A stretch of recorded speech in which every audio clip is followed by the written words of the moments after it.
नमस्ते, नमस्ते, जय श्री कृष्ण। जय श्री कृष्ण। मैंने आपके बारे में बहुत सुना था। अच्छा। फ्रेंड्स भी आपके पास पहले आए हैं बातचीत करने। अच्छा, अच्छा। मुझे अब ऐसा लगा कि अब मुझे इसकी ज़रूरत है। तो हम्म। फिर मुझे आपका कांटेक्ट दिया और फाइनली आज मैं आपसे बात कर पा रही हूँ। तो अगर आप बुरा ना माने तो मैं थोड़ा सा अपने बारे में बताना चाहूँगी। नहीं, बुरा मानने वाली कोई बात नहीं है। आप अपने बारे में तो बताएंगी, मैं पूछता वरना आपसे। हाँ, मैं करंटली मैं और मेरे हस्बैंड दोनों ही वर्किंग हैं। अच्छा। तो अब हम सोच रहे हैं कि अगर हमें फैमिली आगे बढ़ानी है, बच्चों के बारे में सोचना है, हम्म। तो बहुत सारे सवाल मन में आते हैं। हम्म। तो उनमें जैसे अब आप जब किसी बच्चे के बारे में आप सर्च करते हैं तो यूट्यूब पे, इंस्टाग्राम पे, सब जगह बहुत वीडियोस है कि हॉस्पिटल की तैयारी कैसे करें। हॉस्पिटल की तैयारी बताने वाले तो बहुत हैं। बच्चा घर में ले आओ, उसके बाद उसके लिए घर में तैयारी क्या करनी है, ये वो पर कंपनीज अपना बिजनेस देखती है उसमें ना, तो एडवर्टीजमेंट तो उसी का होता है। नेचुरल सी बात है। हम्म। मुझे कहीं ये नहीं मिलता कि जब आप बात कर रहे हो कि किसी को पेरेंट बनना है तो पेरेंटिंग के लिए भी कोई तैयारी लगती है जो हमें खुद को करनी होगी, खुद के अंदर कोई तैयारी करनी होगी, मुझे और मेरे पार्टनर को। तो बिल्कुल। मेरी फ्रेंड से मेरी बात हो रही थी, उसने मुझे कहा कि वो आपसे पहले बात हुई है उनकी और आपके सजेशंस से अब वो बहुत काफ़ी हैप्पीली अच्छा, अपने बच्चे के साथ सेटल्ड है। अच्छा, तो अच्छा। मुझे लगा मुझे भी आपसे बात करनी चाहिए, तो आप ज़रा गाइडेंस दे पाए मुझे। हाँ, आप किसी वाया मीडिया से ही आए, वरना मैंने तो अपने आप को डिस्क्लोज कर ही नहीं रखा है, वीडियो मैंने डाले ही नहीं कहीं, बस मेरे सर्किल में ही चलता रहता है ये। चलिए ठीक है, आपका जो क्वेश्चन है वो हकीकत में जीवन से जुड़ा हुआ है। जीवन की जो मूलभूत संरचना है ना, वो इसी पर निर्भर करती है। और सबसे बड़ी बात यह है कि कुछ छोटे से छोटा काम भी होता है ना, तो उसको सिखाया जाता है बच्चे को, बड़े को भी सिखाया जाता है। साइकिल चलानी हो तो भी सिखाने का प्रोसेस है, लेकिन शादी और बच्चे, इनमें सिखाने का कहीं कोई काम है ही नहीं। जबकि अब इसकी आवश्यकता बहुत ज़्यादा है। एक टाइम था तब तक ज़रूरत नहीं थी इसकी, क्योंकि लोगों के पास इंफॉर्मेशन इतनी थी। अब वो इंफॉर्मेशन का फ्लड चारों तरफ से है, तो बच्चे की जो बर्थ है ना, उससे पहले पेरेंटिंग स्टार्ट हो जाती है। मतलब यह है कि हस्बैंड वाइफ जो हैं, उन दोनों के बीच में जो स्नेह है, उसका स्तर, जो काम, क्रोध, लोभ, मोह, अहंकार है ना, ये पांचों और छठी ईर्ष्या, इन दोनों के सम होने चाहिए। ग्रेडी नहीं होना चाहिए दोनों को ही। मतलब कोई भी जो पंचविकार कहे गए हैं, षड्विकार कहे गए हैं, सनातन के अनुसार हम एक जीव के रूप में आते हैं, और जीव को अगर अपने को किसी नए जीव को दुनिया में लाना है, तो उसके लिए सनातन एक जीवन पद्धति है, साइंस है। मतलब इसका किसी, मैं धर्म के बारे में बात नहीं कर रहा, ये सनातन साइंस है जो ह्यूमन लाइफ के लिए है। जानवरों का तो कोई साइंस है भी नहीं और आज तक बना भी नहीं, लेकिन ह्यूमन क्या है, कंटिन्यू इवोल्व होते हैं, कंटिन्यू इवोल्व होते हैं। लेकिन इवोल्यूशन के साथ साथ अब जो ये ग्लोबलाइजेशन हुआ है ना, इसके असर में आके सबसे ज़्यादा इफेक्ट में आया है ना, तो वो परिवार आया है। मतलब जो हज़ारों साल पुरानी हमारी भारत की सांस्कृतिक परंपरा थी, पारिवारिक परंपरा थी, उन सब में आज विघटन आया है, और उसका नतीजा हमें अपने जीवन में ही देखने को मिलता है। मुझे बहुत दुख होता है जब आज, अभी वो यहाँ जयपुर में एक केस हो गया था, वो बच्ची ने,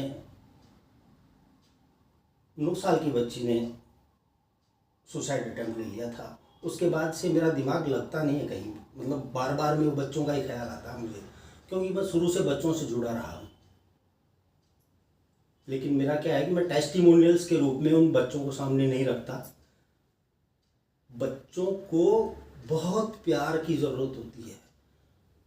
पेरेंट्स ये सोचते हैं कि हम मटेरियल से इनको संतुष्ट कर देंगे, वो संभव ही नहीं है। तो अपनी बात यहाँ थी कि भाई तैयारी क्या होनी चाहिए हस्बैंड वाइफ की। मेंटली दोनों एकदम कूल एंड काम होने चाहिए। सनातन के अनुसार तो ये 16 संस्कारों में से पहला संस्कार है जो आपके बर्थ से पहले स्टार्ट हो जाता है, और जो 16वां संस्कार है वो सनातन के अनुसार दाह संस्कार पे पूरा होता है जब व्यक्ति मौजूद नहीं होता। इन दोनों में व्यक्ति मौजूद नहीं होता जिसका संस्कार हो रहा है, क्योंकि हम आत्मा के अस्तित्व को मानते हैं। तो इसके लिए सनातन में तो मंत्रोच्चार और काफ़ी चीज़ें हैं, लेकिन कुल मिला के उनका भी जो मेन पर्पज है वो आपका प्योरिफिकेशन है, आपका एक दूसरे के प्रति डिवोशन है। गॉड क्या है? डिवोशन है। हम सब में भी गॉड ही है, तो गॉडली कनेक्शन होना चाहिए ताकि वैसा डीएनए स्ट्रक्चर आपको मिल सके। तो बच्चा जो है माँ के गर्भ में जब आता है ना, तो वो सीड नहीं होता, वो सीड की स्ट्रक्चरिंग होती है कि आपने कैसी आत्मा का आवाहन किया, कैसा आपकी दिनचर्या, सदाचारी थे या नहीं थे। जैसा आपका आचार विचार होगा उसका इफेक्ट चाइल्ड के बर्थ पे आता ही है, चाइल्ड की मेंटालिटी पे आता है। खान पान में भी शुद्धता रहनी चाहिए। खान पान में शुद्धता ना रहे तो उसका इफेक्ट भी हमारे, जैसा खाए अन्न वैसा होए मन, उसके अनुसार हमें खान पान में भी ध्यान रखना पड़ेगा। मतलब कुल मिला के ये है कि आप एक नई आत्मा को इस दुनिया में लाना चाहते हैं तो उसके लिए आपको मन, वचन और कर्म से तैयार होना पड़ेगा। माइंड में ये आजकल जो ये जो चीज़ हो रहा है वो कि अचानक बच्चा जो है वो कंसीव हो गया, तो अगर अचानक बच्चा कंसीव हो जाता है ना, उस केस में भी अगर आपने फियर स्टार्ट कर दिया और वो बच्चा अगर आपके पास रुका तो उसकी जो बेसिक्स हैं वो फियर आ जाएगा उनके माइंड में, क्योंकि हमारी बॉडी का जो केमिकल स्ट्रक्चर है उसी से तो बच्चे का निर्माण होता है, तो केमिकल स्ट्रक्चरिंग तो वो ही जाएगी ना। इसलिए पहले बहुत ध्यान रखा जाता था इस बात का कि भाई मदर जो है उसका खान पान कैसा हो, उसको क्या पढ़ना चाहिए, क्या सुनना चाहिए, स्क्रीन से कितना दूर रहना चाहिए। हम भोजन तो लेते हैं मुंह से, बाकी ये आँख और कान से जो ले रहे हैं, ये हमारा जो मेन केमिकल स्ट्रक्चर है, हमारा हार्मोनल स्ट्रक्चर है, उसका ड्राइव इसी के हाथ में होता है। इसके लिए तो सिर्फ कुछ हार्मोन्स की ज़रूरत होती है, बाकी जो माइंड है वो जो ऐसा कैलकुलेट करता, एल्गोरिदम पे, इसका जो एल्गोरिदम है वो डिपेंड करता है आपकी थिंकिंग पे। कौन से स्टेरॉइड रिलीज होने हैं। अगर आप फियर में हैं तो आप तो ऑलरेडी फाइट या फ्लाइट मोड में हैं, तो फाइट या फ्लाइट मोड में माइंड है, तो उस वक्त अगर बच्चा कंसीव हो जाता है तो उसका इफेक्ट बच्चे के माइंड पे आएगा, आपके खान पान का इफेक्ट आएगा, साथ साथ आपके संयम का भी इफेक्ट आएगा। नई आत्मा के आवाहन के लिए हमें, जैसे हम भगवान की पूजा करते हैं ना, वैसी मानसिक और शारीरिक पवित्रता होनी चाहिए हमारे अंदर, मन, वचन और कर्म से। ये एक पॉइंट है। अब छोटे से समय में अभी इतनी बात बताई जा सकती है। आज आपके साथ बात करने का टाइम सेट था, इसलिए मैंने आप टाइम दे दिया, हालांकि लेट भी काफ़ी हो गए। हम जब नेक्स्ट मीटिंग में बैठेंगे ना, तो ये जहाँ पूरी लाइफ की बात होनी है ना, पूरे लाइफ स्पान की बात होनी है, उसका जो फाउंडेशन है उसका काम स्टार्ट हो चुका होता है बिफोर बर्थ। और जब तक बच्चा आपके पास गोद में आता है ना, उस वक्त तक वो सिर्फ एक बीज तैयार होता है। और बीज भी कैसा, जिसको आप आम बनाना चाहते हैं या बबूल बनाना चाहते हैं, ये आप पर निर्भर करता है। उसकी जैसी केयरिंग होगी, जैसा उसको आप मेंटल और फिजिकल इन्वायरमेंट देंगे, बच्चा उसके अकॉर्डिंग ही तैयार होगा। पेरेंटिंग पर ध्यान नहीं दिया जाएगा तो अभी जो सबसे बड़ी बात यह, जो बिगड़ चुका वो तो बिगड़ चुका, तो सबके सामने है। लेकिन जो पोटेंशियल पेरेंट्स हैं उन तक ये खबर पहुंचना बहुत ज़रूरी है कि आप जिस बच्चे को दुनिया में ला रहे हैं उसकी केयर आपको कैसी करनी चाहिए, ताकि आपकी जवानी और बुढ़ापा दोनों सुरक्षित रहें। पिछले 40 साल में अगर कुछ बिगड़ा है तो पेरेंटिंग बिगड़ी है। बच्चे वैसे ही पैदा हो रहे हैं जैसे हजारों साल पहले पैदा होते थे, पर माँ बापों ने उनको कैसे तैयार किया, माता पिता ने उनको कितना मेंटल और फिजिकल टाइम दिया, इस पर बच्चे की अपब्रिंगिंग डिपेंड करती है। उसकी पर्सनैलिटी उसके अकॉर्डिंग ही तैयार होती है।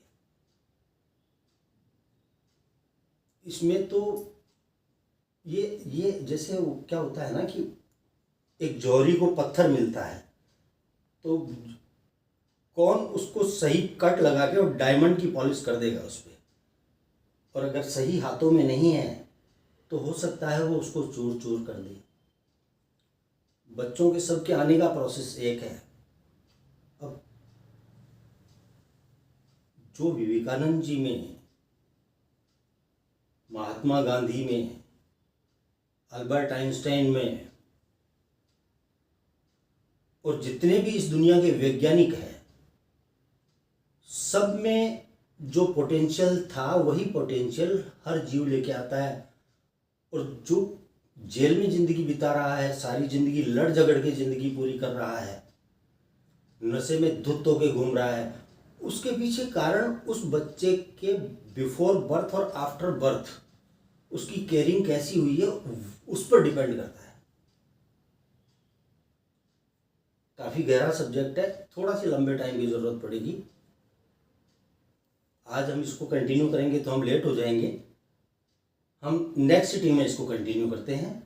आशा करता हूँ आपको कुछ क्लू मिले होंगे। जी बिल्कुल, बहुत बहुत सारी चीज़ों पे समझ में आया है, क्लैरिटी आई है कि अब मुझे किन चीज़ों का एटलीस्ट मैं और मेरे पार्टनर ध्यान रखना चालू कर सकते हैं। बिल्कुल, ये आपको अपनी जो प्रिपरेशन है ना उसमें आप यूँ मान लो कि आप एक नई आत्मा का आवाहन कर रहे हो, जैसे भगवान का आह्वान कर रहे हो। बच्चे इसीलिए तो मैं तो कहता हूँ मेरे प्रभु बालकों में, बच्चा भगवान का रूप होता है। उसको क्या बनाना है ये डिपेंड करता है उसके केयर टेकर पे, कि उसको कैसी केयरिंग मिली। बच्चों को सबको मैं तो बहुत प्यार करता हूँ बच्चों को। बच्चा किसी का नहीं, एक का नहीं होता, बच्चा सबका होता है। आपने उसको क्या बनाया उसके बाद उसमें भेदभाव आना शुरू होते हैं। सारी जो भी स्ट्रक्चरिंग होती है ना वो यहाँ आने के बाद ही होती है। इसलिए बच्चों का विशेष ध्यान रखना चाहिए। वो किसी से कुछ कह भी नहीं पाते, किसी से कुछ कह भी नहीं पाते।